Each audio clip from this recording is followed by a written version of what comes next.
In November, I got to rewatch some of my favorite movies of all time. And yeah, also got to learn some new ones that I really liked, and I'm excited to share those with you all now. I start the month off with the movie Her by Spike Jonze. It's a story of doomed love where the character of Joaquin Phoenix falls in love with an artificial intelligence. And yeah, just everything about this movie is beautiful. The story, how it's told visually, the acting, the cinematography. And I find it's a movie that it can make you happy and sad both at the same time. So I feel like this is a movie that no matter what you're going through, no matter if you're in a happy relationship or you, I don't know, just had a heartbreaking experience with someone, I find this movie can resonate with a lot of people. Now, when someone asks me what my favorite movie is of all time, I always answer with Pulp Fiction. Just everything about this movie I find great, but what stands out the most is the amazing screenplay that Quentin Tarantino wrote.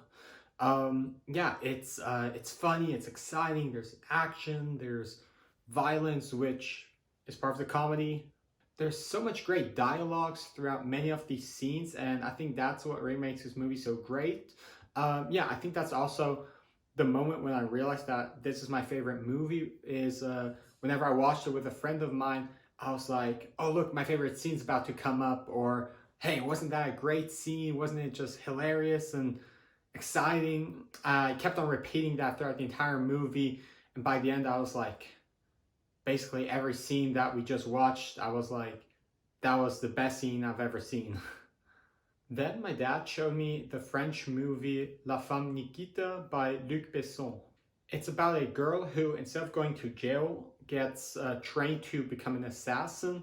And yeah, throughout the movie, she goes on different missions and lives a undercover life. This was very entertaining, and I really liked the scene with Jean Reno in it. On November 5th, I saw an Instagram post about V for Vendetta that went remember the 5th of November. And because it was November 5th, I decided to watch it, and yeah, I've been wanting to see this movie for a while now too. When I started the movie on Netflix, the first sentence went like this though. Souviens-toi de ce 5 de novembre. Yeah, somehow it was only available in French on Netflix here in Switzerland, but I decided to watch it anyways, just with subtitles. Yeah, and I was still able to enjoy it, and I can definitely see why it has become such a cult film. And yeah, it's just always great seeing a movie character going on a vengeance on the big screen. My dad and I then continued with our Hitchcock collection. We watched The Problem with Harry.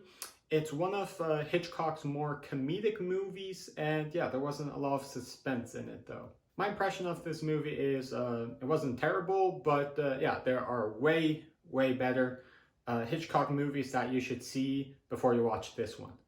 Another movie where Natalie Portman plays in it, I've been wanting to see for a long time, is Black Swan. It's about a professional ballet dancer who's trying to achieve perfection in dancing both swans in the Swan Lake.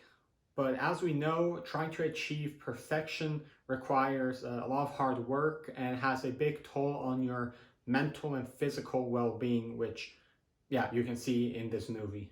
It was a very dramatic movie, and Natalie Portman delivered a amazing performance that, yeah, she did win an Academy Award for her performance.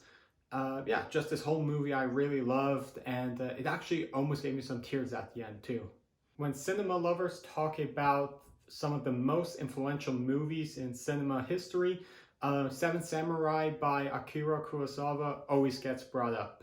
It's a Japanese black and white movie from the 50s, and even though it has a runtime of 3.5 hours, I never got bored during it, and yeah, I was really involved in the story and what was going on screen. And of course, after the movie finished, I went to go check out what movies or stories were influenced by this movie. And one of the movies that Seven Samurai had a direct influence on was The Magnificent Seven. It's basically the same story where villagers are searching for help to defend their village from bandits. The main difference between these two movies is that in The Magnificent Seven, it plays in the Western world, and therefore cowboys are hired with guns instead of samurais with swords.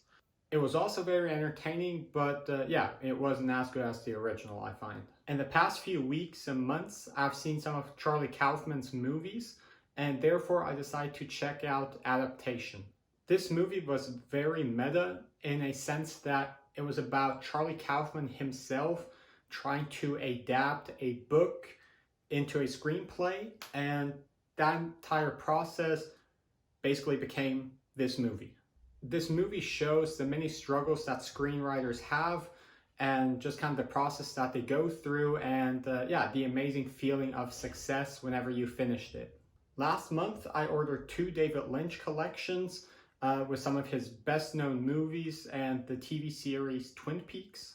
I've heard a lot of great things about Mulholland Drive, but also that it isn't that accessible for a lot of viewers, meaning that, yeah, a lot of people really love this movie, but quite a lot also didn't like this movie at all. First off, let me say that this movie is not meant to be understood and should leave you with more questions as the movie progresses. I'm a person that really likes to have confusing endings explained, or oftentimes I go read up about the meaning of the movie or yeah, what the ending meant. But for this movie, I decided to first watch an interview of David Lynch himself. David Lynch has just kind of given me a new perspective on watching some of these movies that might be a bit confusing. Yeah, sometimes you just need to experience it and enjoy the scenes that are being played out on the big screen. Ron Howard's latest film that came out on Netflix was released last month, and so I decided to watch it that night. Personally, I really enjoyed Hillbilly Elegy when I watched it, but I must say I do understand the bad critique that this movie has received by a lot of people. There are just so many similar success stories in cinema, and yeah, that just kind of made a lot of scenes feel really cliche. Nevertheless, I thought that it was a real feel-good movie, and I really enjoyed that. And yeah, there were also some really great performances in this movie as well.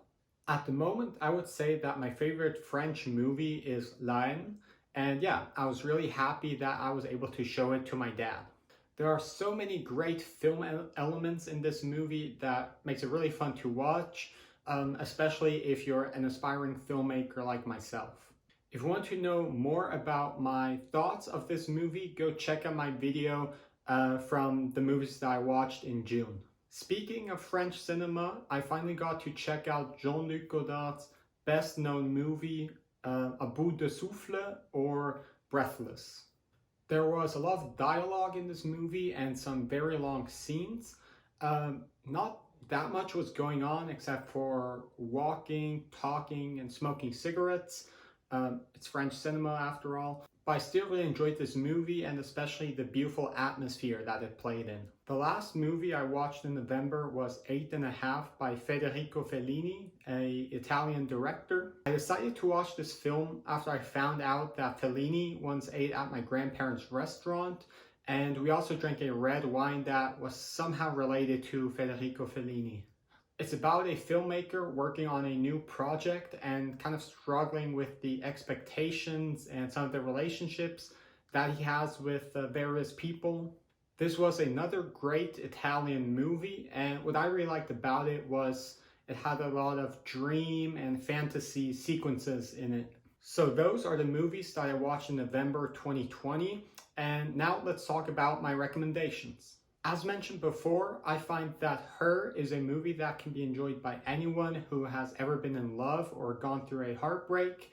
Yeah, this movie can really make you happy and sad, both kind of at the same time, so be prepared for that. For me, Black Swan was a very powerful movie that showed all the struggles that people will go through in order to achieve perfection. The acting was great, and visually this movie was beautiful as well. And for anyone wanting to see an Italian movie, I'd recommend to check out 8½. This movie was very interesting and definitely ahead of its time. It's a dramatic movie, but there are also a few funny moments throughout it. And yeah, I personally really enjoy it whenever you get to see dreams or flashbacks that the main characters have. And yeah, that element was in this movie as well. In addition, for anyone who is interested in writing a screenplay, I'd highly recommend to check out Adaptation by Charlie Kaufman. There are a lot of moments in this film where you see the writer going through the feeling of writer's block, and eventually also the amazing feeling of having written a screenplay or even just finishing a scene. So let me know which of these movies y'all have seen and how y'all like them, and I'll see y'all next month.